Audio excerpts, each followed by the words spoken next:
Welcome to tonight's meeting. Welcome to the City of Port Phillip and welcome to Port Melbourne. The City of Port Phillip respectfully acknowledges the traditional owners of this land, the people of the Kulin Nations. We pay our respects to their elders, past and present. We acknowledge and uphold their continuing relationship to this land. Thank you. This meeting is being conducted in a hybrid style, and we have Councillor Clark joining us online this evening. Good evening, Councillor Clark. Hello, Marcus. And is being streamed live on our webcast page and our Facebook page also. The recordings of this council meeting are copyrighted and cannot be altered, reproduced or republished without the written permission of council. If we experience any technical difficulties, we do our best to fix those as soon as we can, and we may take a quick break if that's required. I remind our attendees, and welcome to you, those that have come to you in person today, and I don't think we've got anyone online, but we may have. But I remind the attendees that when addressing council, please extend due courtesy and respect to council and the procedures under which we operate. And please, whenever instructed to do so, take direction from me as chair. Speakers, please remain respectful, and statements or questions must not be defamatory or offensive in nature, or aimed at embarrassing a councillor or a member of council staff. And please make sure whatever you bring up relates to a matter within the jurisdiction of council. Welcome Lake Ward councillors tonight, Councillor Copsey, Councillor Sirikoff, Councillor Bond, and from Gateway Ward we have, thank you for waving, Councillor Bond, and from Gateway Ward we have Councillor Consolo and Councillor Martin, and from Lake Ward we have Councillor Clark, who's online, Deputy Mayor Baxter, and Councillor Crawford. What did I say? Lake Ward. Who would want to be from Lake Ward? Welcome Canal Ward, welcome Lake Ward, welcome Gateway Ward. It's good to have you all here. And on that point, under item number 1, there are no apologies this evening. Item number 2, minutes of the previous meeting. Councillors, the minutes of the council meeting of the 15th of June and the special meeting of the 29th of June have been circulated. Do you have any questions in relation to either of those minutes? There being none, I'm happy to move those minutes. Can I get a second to Deputy Mayor Baxter? Thank you. Those in favour? That's carried unanimously. Thank you, Councillor Clark. And councillors, let's now move to item number 3, which is declarations of conflicts of interest. Does anyone have a conflict of interest in a matter being discussed at tonight's meeting? Yep, thank you. If you could, Councillor Copsey, just give a general declaration, obviously. We don't want to talk about specifically. Yep, there's a confidential item listed this evening that I have a conflict in relation to, and I'll declare that at the appropriate time. Thanks very much, Councillor Copsey. We now move to item 4 on tonight, which is public question time and submission. I call upon Sue Dockrell to come to the microphone.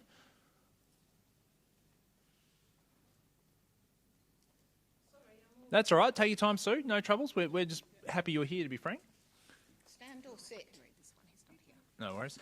Just take a seat. Okay. Just hit the grey button that's in front of you there. And Sue, if I just get you to state your name and your suburb, and we usually give 3 minutes for the speakers, but take your time. Oh, okay. My name's Sue Dockrell. I live in Little Boundary Street in South Melbourne. I've lived there since 1986, so I'm a long-term resident of the City of Port Phillip. Welcome. Good to have you here. Thank you. I have some concerns about the proposed development by APC intending to demolish a wall of the old Gasworks, and it's the wall that contains some of the old gasworks, which are now used as a depot, and the other side of it is a small public park which is used by a lot of people, people with kids, people doing dog training, farmers markets and things like that, as well as people, large numbers of dog owners who walk their dogs in the park. It's an off-leash dog park. And it would appear that the disappearance of the wall may increase the amount of land that is accessed by APC which, to my mind, would be detrimental to the local community. I understand that the school has no public land or no land of their own and extensively uses the Gasworks Park and other areas, also Lagoon Reserve, to conduct sports and things like that, which I have no problem with. But it's the potential loss of the wall that I'm concerned about, and also how does one find out that these things are going on, because from the lack of people coming here, I think that there are an awful lot of people who could be impacted, people in Albert Park, people in South Melbourne, and some people from Port Melbourne, who just aren't here, and the lack of representation concerns me deeply. Thanks for your comments, Sue. We very much appreciate it. Thank you.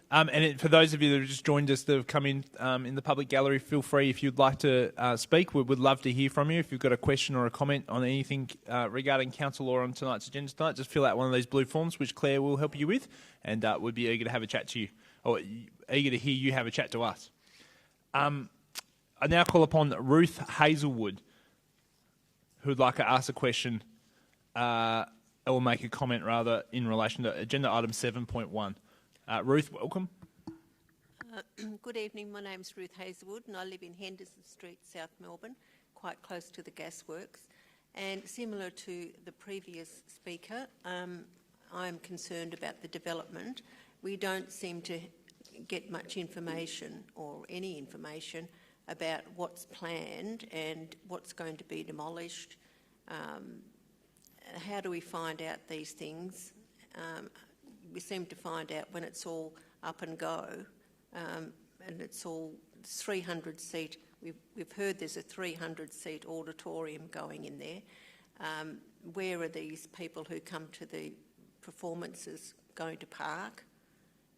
Where's the front of the auditorium? Is it on Pickle Street? Is it on Richardson Street? Is the big brick wall going to be demolished? All these sort of things we've got questions about. When we get to the item, Ruth, we'll make sure that the council. I'll bring up some of those questions, but other councillors might bring up more questions as well. So when we get to item 7.1, councillors will ask the officers those. I'll ask some of those questions, and some of my colleagues may ask some also. But thank you for those questions. We very much appreciate it. Thank you. I call upon Jan Gray, who wishes to speak or ask a question to item 7.1 also. Jane, welcome to the meeting this evening.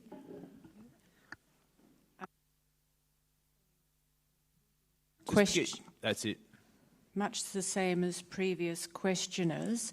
Jane, if I just get you to state your name and your suburb. I beg your pardon. Jane Gray, Grieg Street, Albert Park. I live very close to the Gasworks Park. I'm very fond of it, like all the residents who use it frequently. I'm really concerned that there seems to be so much secrecy around the plans that Albert Park Secondary College has for expanding in our neighbourhood.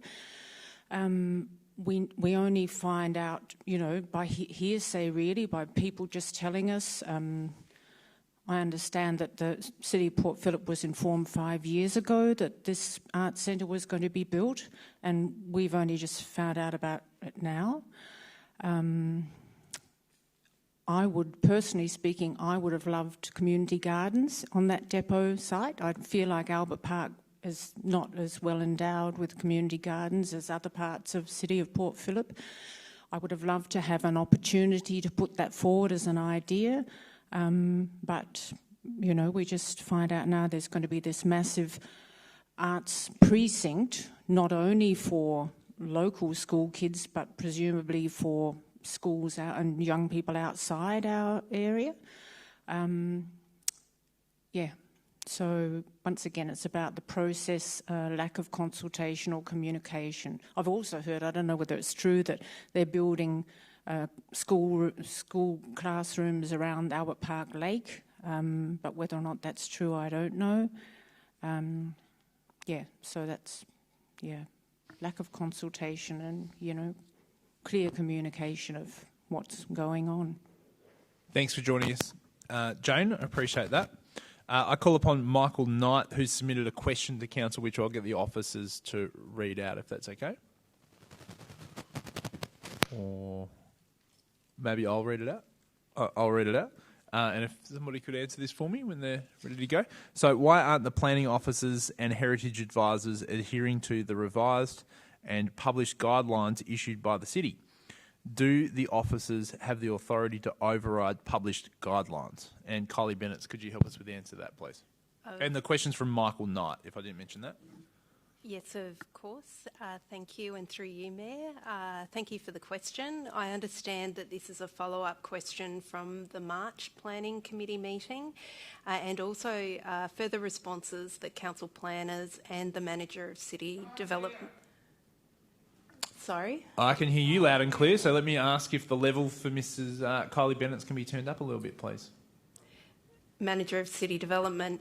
Planning officers and heritage advisors use a range of policies, VCAT decisions, acts and guidelines, together with the Port Phillip Planning Scheme, to make informed decisions related to planning applications.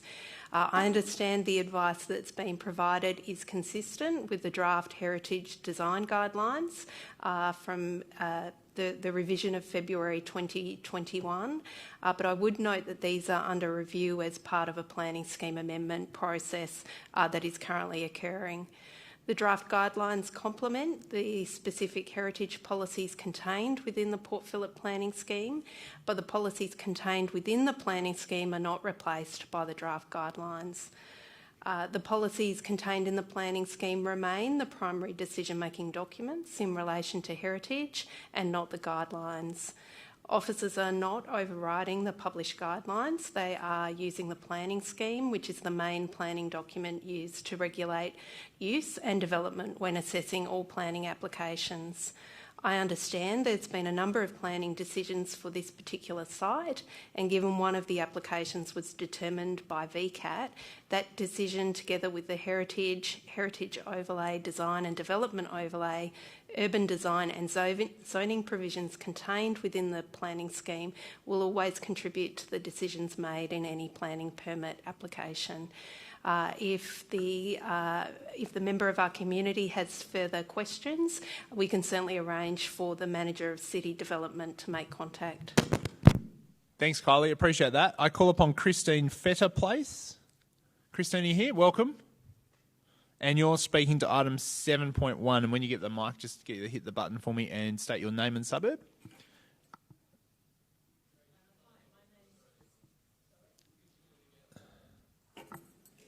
Thanks, Christine. Okay.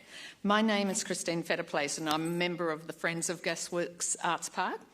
This petition has been submitted because of a lack of public information about the Victorian Youth Arts Precinct proposal and public consideration of its impact on Gasworks Park. There has been no transparency in the process and many residents have concerns. Even though education projects under the VSBA are exempt from any council planning permits, this does not mean council is exempt from its responsibilities to make sure the community's public asset, the Gasworks Park, are not compromised and that parking, traffic and resident amenity considerations are not sacrificed.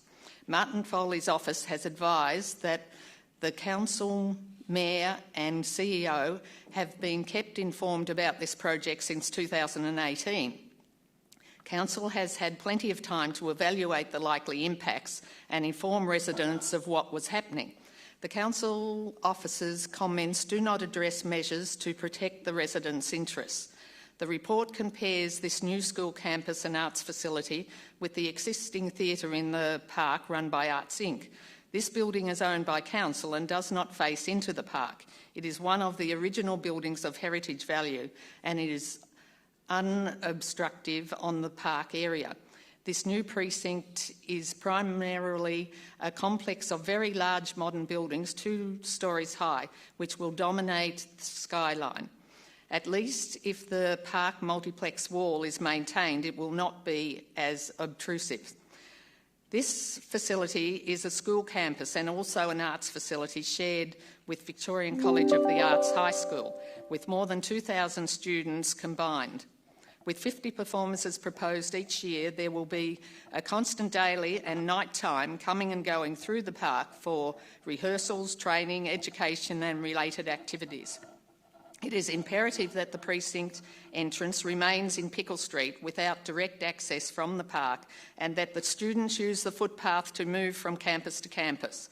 Local parks are meant for passive recreation for a wide variety of residents, not a thoroughfare for school community. There are perfectly good footpaths all around the park, and if students are directed properly, they will use them. Effectively, if the park multiplex wall is removed or altered, council will have little say in the way the school uses or impacts on the park.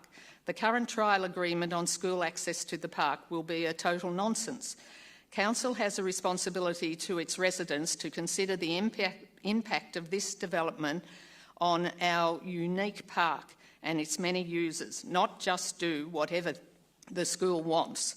I strongly suggest that there needs to be amendments to the officer's recommendations. Firstly, that the council officers be requested to identify ownership of the brick wall in relation to the park and the multiplex site, even if this needs a full land survey.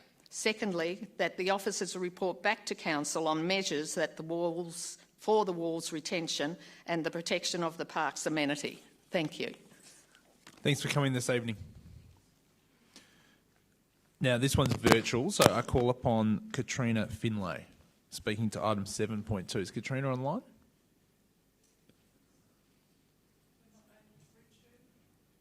Was she online at all tonight? Is she registered with us at all? Do we have a indication of what the question in relation to 7.2 was? Right. But she didn't submit any words that we can read out on her behalf? No worries. If she does dial in before we get to 7.2, I'm happy to put her on when we're considering the report. If you could keep note of that, that would be terrific. Councillors, thank you. That concludes item number 4. And now we move to item number 5, which is councillor question time. Councillors, what questions do you have of officers this evening? Councillor Bond. Thank you, Mr Mayor. I noted with interest the comment from the Member of the Public that Martin Foley's office has been informing us since 2018 of what's been happening on this site. As a councillor on the Port Phillip Council and as a board member for the last 3 or 4 years of Gasworks Arts Park, I've had no information from council, and Gasworks have had no information from anyone on this site. So can I ask, maybe I've missed something, could I direct a question to perhaps to the Mayor and the CEO, if you could outline what steps have been taken to keep us informed since 2018 as the information provided from Minister Foley's office, as when I've asked questions about this particular proposal, what the feedback has been that we don't really know, still waiting to be briefed on what's occurring here. So, thanks, Councillor Bond. We're in question time, obviously, and it's a broad enough question. Usually I'd say let's wait to the report, but let's answer that question because it's a bit more broader in terms of the context of your relationship with the Gasworks Arts Park. CEO, could you provide some clarification on Councillor Bond's question, please? I can. I might ask Tony Keenan to help too, but I believe it was first announced prior to Mr Keenan's arrival here, or just when he arrived. I know that there was an announcement without funding initially, and there was a series of investigations of possible sites, and I do recall personally attending a briefing with council on those alternative sites. I can't recall the exact date off the top of my head, but I know in the first couple of years since the announcement we were in discussions with the VSBA around potential sites, including some discussions which I held personally with them. The multiplex site was privately owned, and I believe the state government purchased that. We weren't informed prior to that purchase, and after they'd purchased it, we were then informed that that was going to be the site for the secondary art college. In terms of timing, I'd have to check my records in terms of when that was, but I think that was only in the last year or two that the site was purchased. I'll just get Mr Keenan to see if he wants to add anything extra before Councillor Bond's got a follow-up, I believe. Mr Keenan. Thank you, and through you, Mayor. That's correct. The project was announced as an election commitment at the last state election without any reference to council, and it was announced as being on the Gasworks site, but there'd been no contact with council prior to that announcement. Following that, the VSBA and the schools sought meetings with council, and they were seeking to find land at Gasworks Park to build the site. We couldn't find or offer any land that was appropriate, or where it would have taken away things like the farmers market. It would have been in a section of the park that was not appropriate. So we couldn't find any land that was council owned that could be used. Then we weren't informed of the purchase of the multiplex site. We haven't had any meetings in relation to it. We have had an offer of a meeting this week with the architect. So in terms of the questions from the members of the public about ownership of the wall, we haven't even seen plans. So there's been very, very little there's been no contact in relation to the multiplex site, other than we were informed that it had been purchased. Just a correction, it's multi-net, not multiplex. Sorry. That's I've okay. got my ads Now, wrong. keep in mind, councillors, we can ask for probably more appropriate if you want specific questions on this item. We can do that in 7.1. No, is any further questions of general council time? Councillor Martin. This is probably for the CEO or perhaps for one of the other senior members of staff. Are council officers aware of the new pop-up bike lane program, which I think is going to be a wonderful initiative in Port Phillip? However, are council officers aware that there have been a number of concerns registered by members of the public, particularly with areas of the new pop-up bike lanes where bikes are forced to move from one side of the road perhaps to the middle and back again, for example, just around the corner in Bridge Street? And if so, what will council do to investigate whether these initiatives are safe or not? And if members of the public have concerns, what advice can council give to them? Thanks, Councillor Martin. Kylie Bennett, can you help us with the answer to that question, please? Of course. Thank you, and through you, Mayor. Firstly, we'd like to thank members of the community, but also our councillors that have provided feedback on the DOT pop-up bike lanes, both in terms of safety concerns, but also more general concerns around impact on amenity. We have regular dialogue with DOT officers around those pop-up bike lanes and are continually working with them as it is a trial. So we are testing and trialling and learning through the process, so that feedback is invaluable. And officers are regularly in dialogue with DOT in relation to that, and we'll work with them to make adjustments where possible and necessary. We would certainly encourage both councillors and members of the community to continue to provide that feedback to council so that we can provide that to DOT and continue to work with them throughout this trial. Thanks, Kylie Bennett. Councillors, any further questions? All right, let's move from item 6 to item 7, which is petition and joint letters. Councillors, we have 2 petitions and no joint letters on tonight's agenda. Item 7.1 is the petition, the Victorian Youth Arts Precinct adjacent to Gasworks Park. Councillors, what questions do you have of officers? Councillor Sirikoff, welcome. Thank you, Mayor. I'd like to ask the Council if this proposed performing arts centre attracted large numbers of people arriving by car after hours, what measures are available for Council to ensure that the local residents are not impacted negatively from parking issues arising from the frequent use of the building out of hours? Thanks, Councillor Sirikoff. Kylie Bennett. Through you, Mayor, Council could, if they wished, could undertake an examination of the current conditions of traffic within the area, and then also look to compare and contrast that with the proposed use of the site. There are a range of different treatments that council could consider at various points, including changes to times that people are allowed to park, but also the provision of permit parking versus non-permit parking. But certainly council could choose to undertake a parking and traffic study if it wished to understand the impact, but then also put forward recommendations for consideration to minimise the parking impact for residents in and around the area. Thank you. I've got a couple of quick questions which I'll take up. If someone could ask, perhaps Collie Bennett, if you could take me through what we know about the ownership of the wall and what we know about the heritage listing. So the motion, I think, uses the word some heritage protection. I'd be interested to know which side of the border the wall is on and what heritage protection pertains to the wall. Through you, Mayor, thank you for the question. Our preliminary assessment is that the wall is owned by both council and the multi-net site. We think more of the wall is on the multi-net site. I would have to take on notice a specific heritage overlay with the wall. Thank you. Councillors, any further questions? Councillor Consolo. Thank you. I have 4 questions. I understand many of them will be taken on notice, but I'd like them on the public record.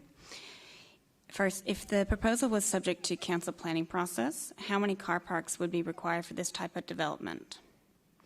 Second question, does council have data on the number of non-permit spaces within about 200 metres of the site available after 6 p.m?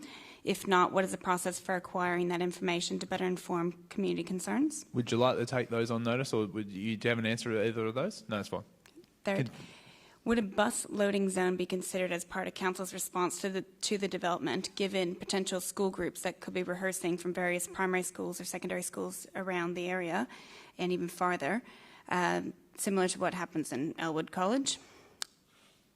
Then you've kind of asked the question on the wall, so I'll skip that one.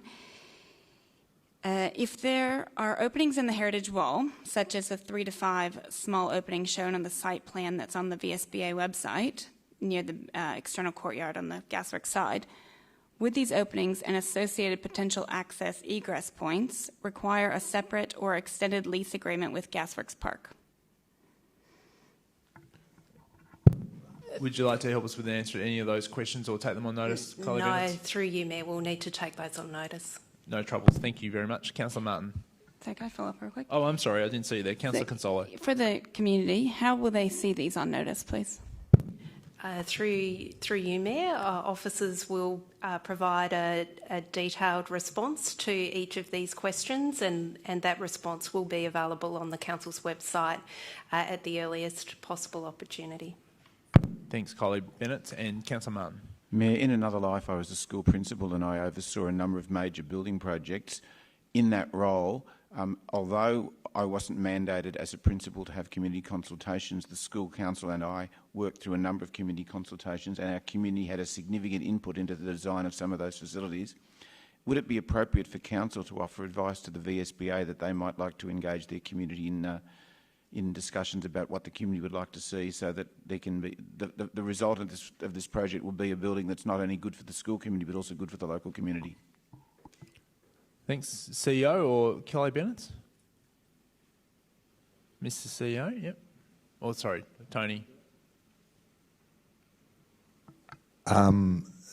Dana Pritchard is online and has had discussions with the VSBA, so she might be in a better position to provide an answer for that, or it may be something that we have to take on notice. But through you, Mayor, I think it would be appropriate for, as we've done with other schools that the VSBA have built in the municipality, would be entirely appropriate for us to raise concerns and ask them to establish local engagement mechanisms, even though they're not required to do that, perhaps during the design phase, also during construction where there may be some disruption to residents, but also to have a process in place once the precinct operates for local residents' concerns to be addressed. So I think it would be entirely appropriate to do that. Thank you, CEO. And could officers provide an indication, if we have one, about whether or not we have a preference on where the exits to the constructed building would be? Thank you, through you, Mayor. No, it's not possible until we meet with the architects. As I said, we haven't seen any drawings other than what's on the website, the SBA website.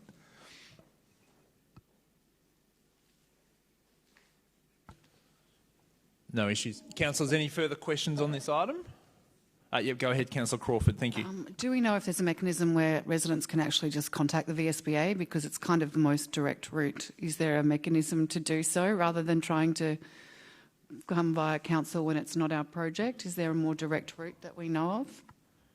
I think just to answer that also, I think we have the website, the two websites and addresses in the report here this evening, but Councillor, not yet. Anyway, Tony Keenan, can you add to that? Through you, Mayor, not ever. I was going to, you took the words right out of my mouth, to quote Meatloaf. No, you can't raise a point of order against an officer against deputy member. Yeah, go. The details are in the report with the link to the website. No problem. Councillors, no further questions? I would like to move, if it's okay, an alt motion, if that's all right, which adds point 7 to it. And apologies for doing this, councillors. And if you disagree with it, please make sure you foreshadow your disagreements with it, so we can go back to the officer's recommendation. But we'll just give the officers a moment to put that up. I don't have it in front of me because the CEO was kind enough to draft it for me and write it down. What's that? Yeah, I've never read it. That's great. No, it's a different one. Yeah, I'll get them to type it up first. I just gave it to them.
Sorry, those of you online and here, just let you know what's happening. We're just typing up a alt motion. We'll be with you in a moment or so.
There we go, Councillor. Sorry for delay. Usually I'll type it up, but I don't have any thing on my computer at the moment.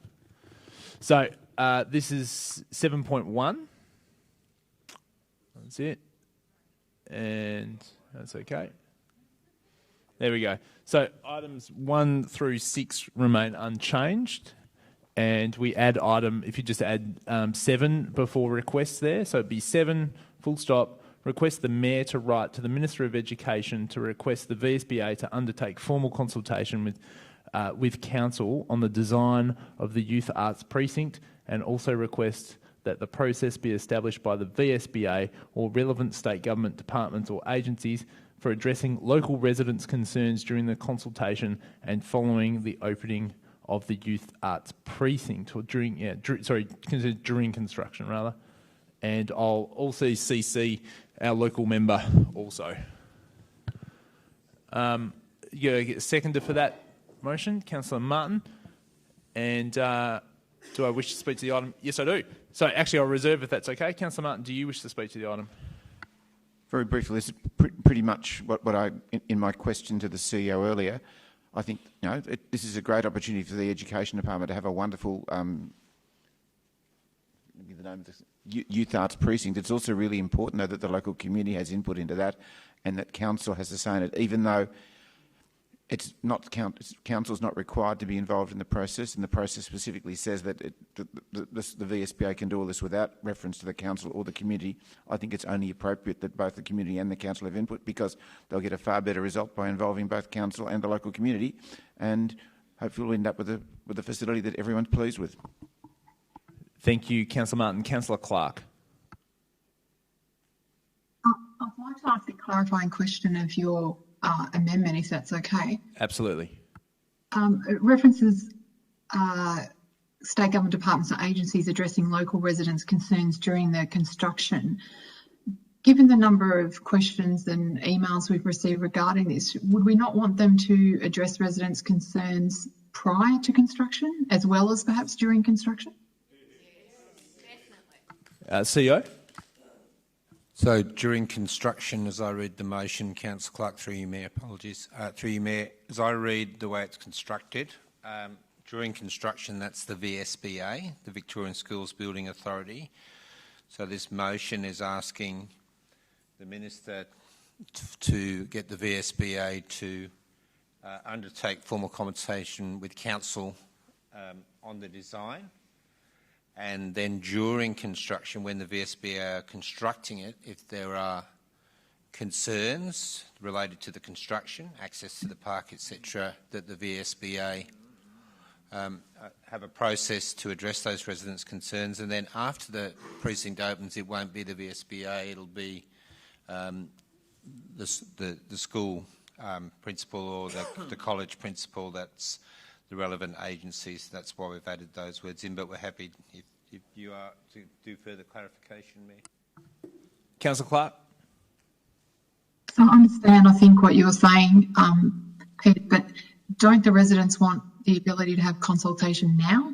So wouldn't we want consultation before construction? Through you, Mayor, that is the design phase which we are starting now, and by asking the Minister to consult with Council, Council can engage with residents and put those resident concerns through to the... Would the seconder be okay if we insert the word immediately after precinct and before and? Okay, so that will take that as a minor amendment. So can I just suggest if we put the words during planning and construction? Yeah, I think that would address the concerns raised by Councillor Clark as well.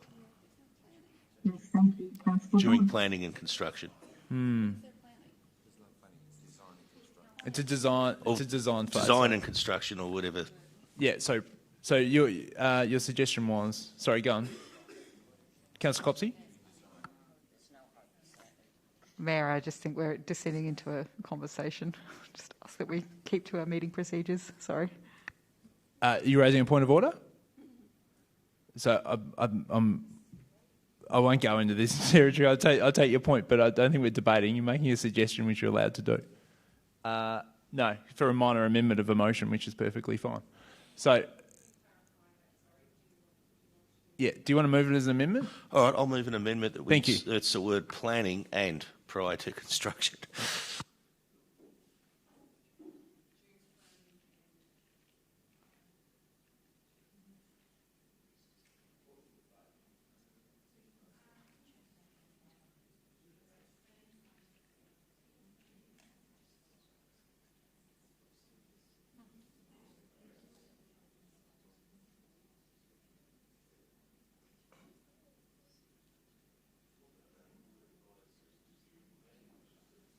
Is that accurately reflect your amendment? Okay, what's your amendment? If you read your amendment out. My amendment is just to add the words during planning and. Prior to construction, well, the planning obviously has to occur prior to construction. So I think the words prior to are not So not just required. be expressed with your amendment, Councillor Bond? Concerns during planning and construction. Because clearly the planning... Okay, would that's fine. happen So you prior put to the amendment. We good? You happy with what's on the screen? I'm happy to second that. Do you wish to speak to it? Oh, no, I don't. We're just speaking to an amendment here. Oh, no, I can't second the amendment. That's very true. Thank you for that. Councillor Sirikoff seconds the amendment. And do you wish to speak to it? No? Okay. Anyone else wish to speak? No, I will. I already moved past you. So, Councillor Bond, do you wish to close? No. Okay. Put that amendment. Those in favour? That's carried unanimously. Thank you. And now that forms part of the substantive motion. So, Councillor Martin, thank you for speaking. Councillor Clark, thank you for your clarifying question. Who else would like to speak to this motion? Councillor Bond. Thank you, Mr Mayor. I think it's, as I said previously, I'm the ward councillor here on the board of Gasworks, and the sum total of my knowledge on what's occurring on this site has come from one flyer that the school put out, not the school building authority, that the school put out that I think caught a lot of members of our community by surprise with what is proposed here. I know council has tried to find out information on what's occurring, and apparently we've lined up a briefing with them. We met with them in the last week, despite the fact that the local member has indicated we've been informed over many years. That clearly isn't the case. We've found out a little bit about the last week, and I think councillors have a briefing coming up the next few weeks, and I'm sure we'll have lots of questions for the Victorian School Building Authority on what's proposed here. And I know that the Gasworks Arts Park Committee also have lots of questions they would like to ask the Victorian School Building Authority on what is occurring here, as they are probably very light on information on what's occurring here. So if members of the community are being told that we've been fully briefed on this since 2018, I think that explains a lot of the confusion amongst the community that perhaps we're holding something back on them, because that is certainly not the case here. We all, I think this has the potential to be a pretty good project, although there are a number of issues that I know from my role on Gasworks that they would like to see addressed, which includes how this building will interface with the park. I know many on council have questions about how this building will interface with the park. I know the plans that came out showed that there's going to be egress directly from this building onto the park, and that was the first Gasworks knew and the first council knew that was going to be the case. So we look forward to these briefings, and we look forward to these discussions with the Victorian School Building Authority and resolving these issues. And we have heard the concerns of the community here, and there are many of the same questions we've been asking over the past few weeks when that flyer was released, as we scramble to try and find out information. So we're sort of in the exact same position the community is in. We would like to know what's happening here. We're not really sure. We have lots of questions, and we look forward for opportunities for both council and the community to ask those questions of the relevant people over the coming months. Thanks, Councillor Bond. Who else would like to speak to the item? Councillor Crawford, thanks. Look, I think in the end it'll probably be a great location. I guess I'm just concerned is like I didn't ask the question, but have we asked the school? Like, there's a lot of places that we perhaps needed to go for information before coming to council. I'm just concerned that perhaps a lot of this rests on both the school and the VSBA to be taking more engagement with their community, as opposed to it being a council responsibility. And I'm happy to support the motion because, yes, getting more information, particularly understanding if there are elements that we need to be concerned around with the wall. I guess the other point I did want to make is the thing that I'm concerned about is the students are residents too. So I think we need to not make it about them and us. I think it needs to be, yes, we need to address concerns and look at these things. It's already a park which attracts visitors at night and is designed, it is a public space designed to attract people there for events and all of those kind of things. So I think we have to actually acknowledge the role that particular community asset already plays. and look at it from that perspective. Also then gain an understanding of what is going on and addressing the concerns. But I think there's demonising it now as something that's not going to be good for the community when it actually already is designed to be a community asset where people come to every day, all the time. I think we just need to be careful in the framing of it. So again, Council has known for a long time. I think it was at 2018, the first announcement that this was going to be built in this area. It's not a new thing. It has been in the public ether for a very long time, and that's, I'm sure, what Martin was referring to. We have known that, but so has the community. It was a public announcement. I think it was two-folds announcement. So, again, I think we need to advocate for them to consult with both us and the community, but also I also want to acknowledge that this is actually not a council issue. This is actually the school's responsibility and the VSBA. So I think there's a lot more energy that should go towards that than necessarily council. Council can't take up every. This is an issue, but it actually the most direct route is through other avenues. Councillor Zirikov.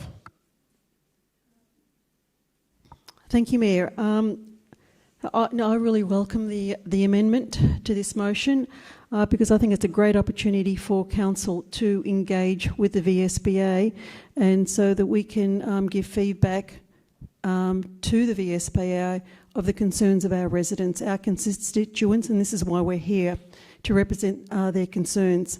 And so I think this is a great opportunity, and what I'd like to see is a win-win for everybody, a win for the school and a win for the community, and we should be able to address any issues before anything is built, and so that everybody's happy in the end. And that's the main purpose of when we have consultation. Thank you. Thanks, Councillor Zirikov.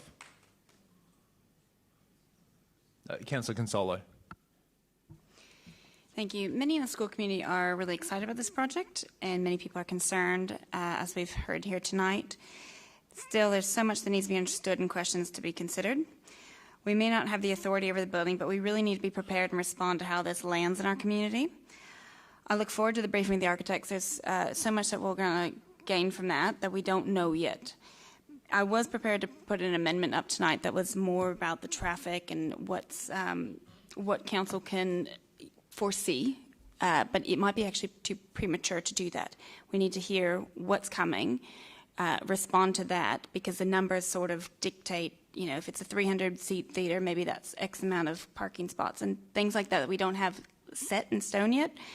So as that matures, I think that we can do a notice of motion or something along the lines to look at these assessments as more detail comes. Thank you. Thanks, Councillor Consolo. Anybody else wish to speak? I'll close. This is Council's responsibility, and when we've done this well, we get great outcomes from an education point of view as state-based assets, and also for our community. So if you look at the primary school in South Melbourne, the high-rise one, that was done in full consultation at the design and development phase and an opening and implementation phase with Council, and we had a really positive outcome and a lasting outcome. The other contrast is the Port Melbourne Secondary College, where that approach wasn't taken, and now Council is having to deal with significant issues which are our responsibility, the state government's responsibility and the school's responsibility, the fix that would have not occurred if Council was involved at the beginning and design and planning phase as a partner in that project, as opposed to just a normal stakeholder. When we have a partnership with the state and federal governments on their key projects, we usually get better outcomes. And it is our job as Council to advocate for the best interests of our citizens, and ultimately that's what this motion here this evening does. It's an important asset. It's adjacent to our land, and in fact it's going to be built on some of our property. So it's very, very critical that Council is involved at the ground floor, and from what we're hearing through the clarification of the CEO, that hasn't necessarily been happening, and I'm very glad that people have been able to come here this evening and give us some information on what's being told from a number of differing parties about Council's involvement in this project. Clearly says in the report of the officers, at this time the full plans of the project have not yet been released, and the VSBA is currently developing a communication plan to share the details of the project with the community. So it's a great time for Council to be involved and to give some advice to the state government and relevant departments on our community's views and the needs of our future community according to our council plan. So, councillors, I commend the officer's recommendation to you this evening, with also the added amendment to make sure that the people who have come here kindly this evening can walk away knowing that we are going to represent them in the form of that letter going to the relevant minister. Thank you for coming this evening, and councillors, I'll put that motion to you to vote now. All those in favour? That's carried unanimously. Thank you. Councillors, let's now move to item 7.2 on your agenda, which is the Save Adventure Playgrounds petition. Do councillors have any questions of officers regarding this item? Councillor Crawford. Were we ever going to close the playgrounds? Tony Keenan. Through you, Mayor, no. In the 10-year plan, there was a commitment of about, from the memory, $4 million to upgrade the playgrounds. They're much loved. I am not sure where this started, that we were going to close the adventure playgrounds. As I said, it was in the previous council plan, it's in the new council plan. Playgrounds were closed like all playgrounds during COVID as a result of the Chief Health Officer's order. We opened the playgrounds when we were able to, but we weren't able to run programs for some time because of the Chief Health Officer order. We used that to do a small trial of having extended opening hours without programs, which was completed at the end of January, and a report was taken into council. But no, there was never any plan to close the playgrounds. There was $4 million commitment to upgrade them and keep them. Thank you, Tony Keenan. Any further questions of councillors? Councillor Siricroft. Thank you, Mayor. Can council clarify or confirm the opening hours of the Adventure Playground, and if council has staff to supervise the students at the playgrounds during those opening hours? Tony Keenan. Thanks, councillor, for the question. Through you, Mayor. As I said, the playgrounds after the trial have reverted to their original hours, which is about 20 hours that they're opened during the week when staff are there running programs. That means that the facilities are only open to the community for 20 hours a week at the moment, and as has been the case in the past. And the staffing? I'm sorry if you addressed that in your answer. Sorry, could you clarify? The staffing at the playground? Did you address that as well? Yes, they are staffed during those 20 hours. I was reading something. Yeah, so most of that staffing is for programs, but other people are able to come and do free play during that time. And there is some of that time with the small amount of that time is free play with just staff supervising there. But families are able to come and play when programs are on, even if they're not participating in the programs. Thanks, Tony Keenan. Councillors, any further questions? No, there's an officer's recommendation to this petition. Would you like to move this or something else, councillors? Councillor Bond to move. And Councillor Crawford to second. Councillor Bond, do you wish to speak? Yes, just to reinforce the point that was made before, these playgrounds were never ever going to close, and any information put out into the community stating something different was no other way to sugarcoat it. It was just straight out lies from someone who was putting that information out into the community. So hopefully it's now on the record. We've clarified this. We're investing significant amounts of money into these particular sites. It may be, there may mean changes to the opening hours, but I don't see that as being a bad thing, having these playgrounds open for longer hours. Well, I don't know why anyone would be against that.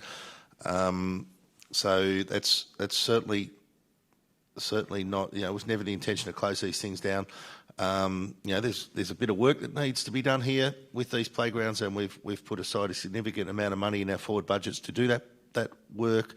For whatever reason, the trampolines were removed. Well, they've now been reinstated. So, hopefully that is an indication to the community who are concerned about the future of these playgrounds that we are going to be investing money in that, and there'll be more work coming up in the future as some of that ageing equipment is replaced. And these playgrounds are now 40 years old. We do have to keep upgrading these facilities. It's part of the nature of managing facilities like this, is they do get upgraded after a certain period of time, and a lot of the, I know there's probably much loved equipment there that kids have been playing on for years and years. Well, we do need to upgrade these things, or they do risk becoming obsolete, and they do risk becoming places that do need to be closed because they're just not safe for kids to go in and utilise these particular areas. So, just anyone listening at home, reassure them there was never a plan to close this, despite the fact the information that came out. There are no plans to close these in the future, and we are going to be investing a significant amount of money into them. So I don't know what else we can do to show the community that the information they were given was just false and, quite frankly, unhelpful. To be working up parents at this particular place with information that was just not true. So I urge my fellow councillors to support the officer's recommendation here, and thank the receivers, the petitioners for their petition. We all love this particular space, and we know how much the kids love it, and we understand your concern, but unfortunately you were all provided with incorrect information by someone. Thank you. Thanks, Councillor Bond. Councillor Crawford. Just briefly to add that we are going to keep them as risk-based play grounds for children, and there will be an extensive consultation process as part of the design and upgrade of these much-loved playgrounds. So there will be plenty of opportunity for parents and everyone to get involved. And even though change can be a little difficult at times, and there will be some things that will have to change, the next generation of kids won't remember how different it was.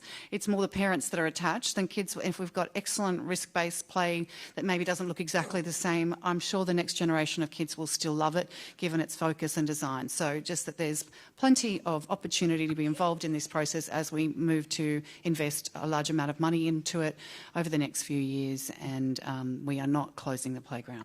Thanks, Councillor Crawford. Who else would like to speak to the item? Councillor Bond, I take it you don't wish to close? No. I'll now put that motion to you, councillors. All those in favour? It's carried unanimously.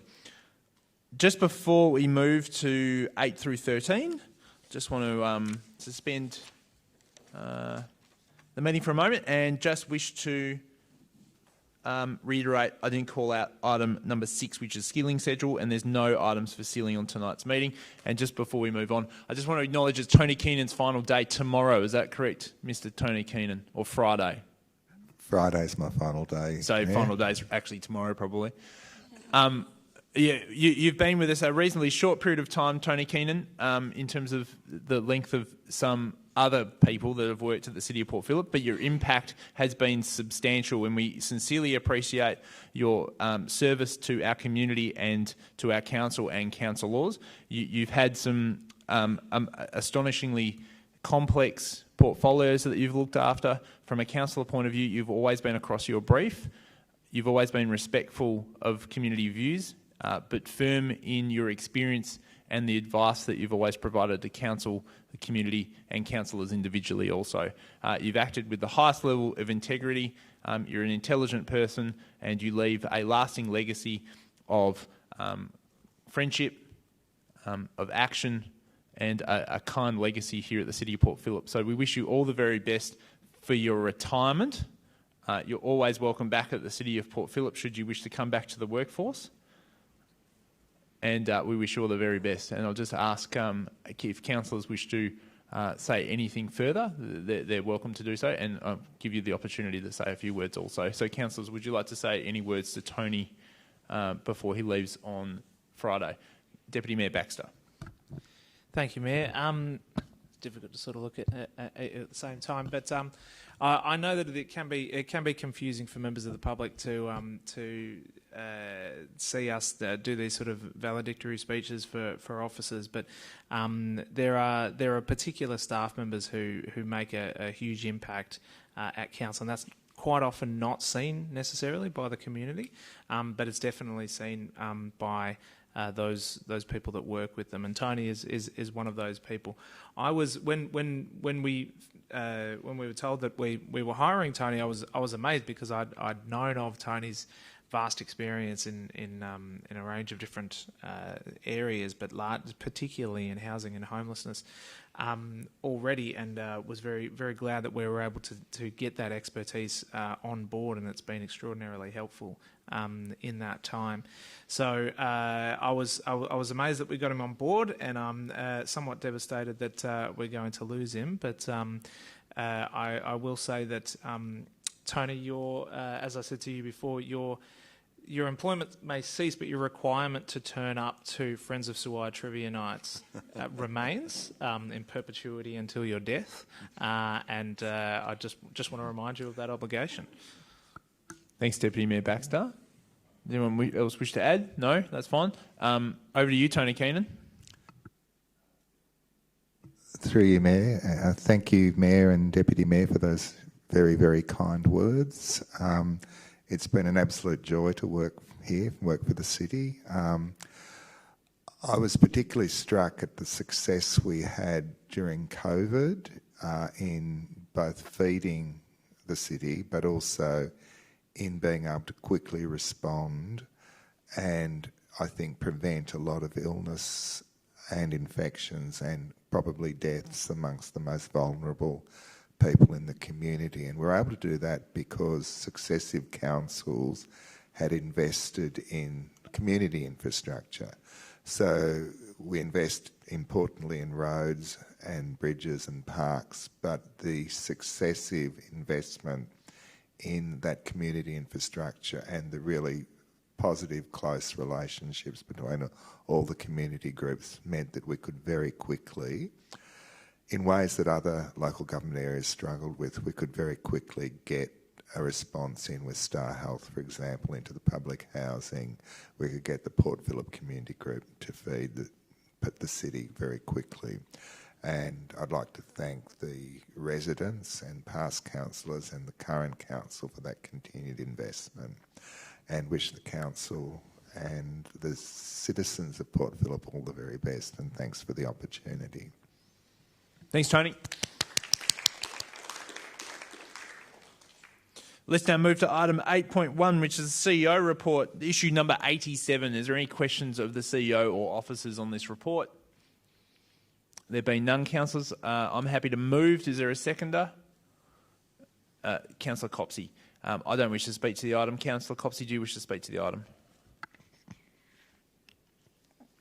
I just wanted to note there's some really great updates in here around, in particular, things that our community will have seen over the past couple of months. Activation that's continued over winter, and I note that we've had great success in attracting partnership funding to continue to deliver some of that for our city, things like Southside Live, which have been continuing. And I also really enjoyed the update around Volunteer Week and some of the activities that we were able to support and see. Our community works with us here in Port Phillip, but it's through the hard work of our staff and the CEO's guidance and support for them that we're able to make some of these positive things happen. So thank you. I always enjoy this update. Thanks, Councillor Copsey.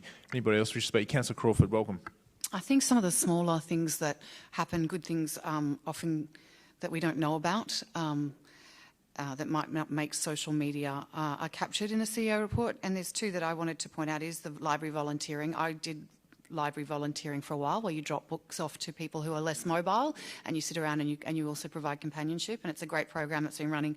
Obviously, I didn't know that long in this city, so just things like that. There's really good things. There's often we hear negative things all the time, and there's some really positive one. And the other one that I think a very innovative way to solve for what some people saw as a problem, but through our environmental leadership program, that some people don't like the olives that drop off the trees in certain parts of our municipality, and yet through an environmental leaders program they decided that they would collect them and press them and actually not let them go to waste, so that a problem was solved, found a solution rather than just being a complaint. And that's the kind of thing that we want from the environmental leaders program, to empower our community to think about what's out there and what's going on and how they can enhance life in the city. So I just think that this is such a in some ways a real feel-good report, capturing those little moments that actually add to what living in community is in the City of Port Phillip. Thanks, Councillor Crawford. Nobody else wishes to speak? I don't wish to speak, so I'll put that motion to you, councillors. Those in favour? It's carried unanimously. Let's now move to item 13.1, which is the Investment and Treasury Management Policy. Questions of the officers.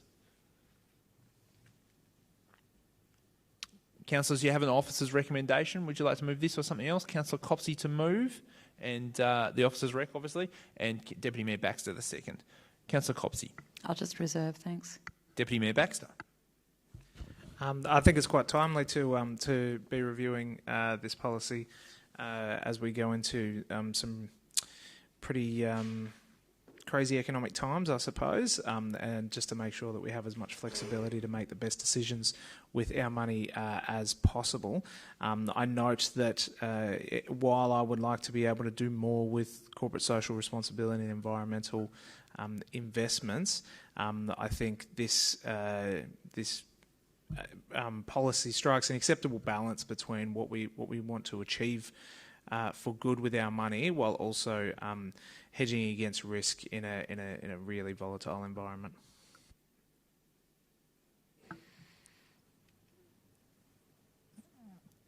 Thanks. Anybody else wish to speak? I'll say quickly, I'll vote for this, but I've always been of the view that the imposition placed upon council around its investment portfolio is too tight, particularly with the council we have, with the amount of reserves we have and the length we're going to carry that reserve.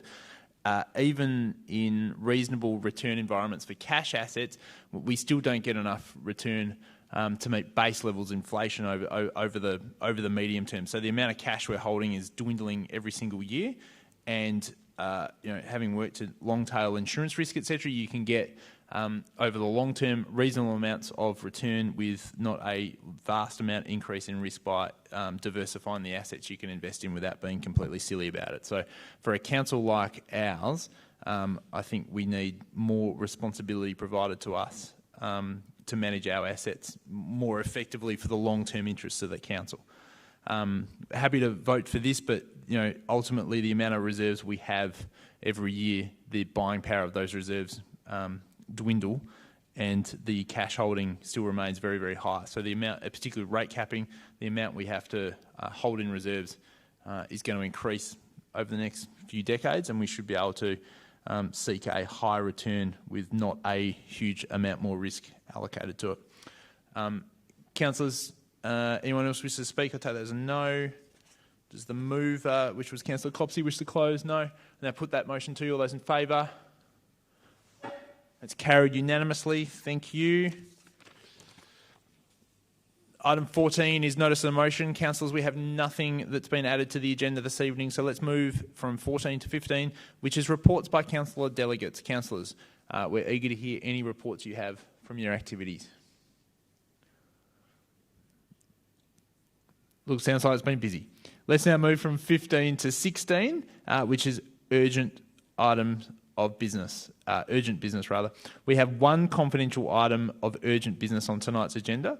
This is a confidential council, this relates to confidential council information, and in accordance with Section 3 of the Local Government Act, as it relates to council business information, land use planning information, personal information and private commercial information, we've deemed this as confidential, and it has also been deemed by me as being able to be heard as an item of urgent business. So, councillors, are there any further urgent items of business other than this one this evening? Okay, there being none, I'll move now to... just give me a minute.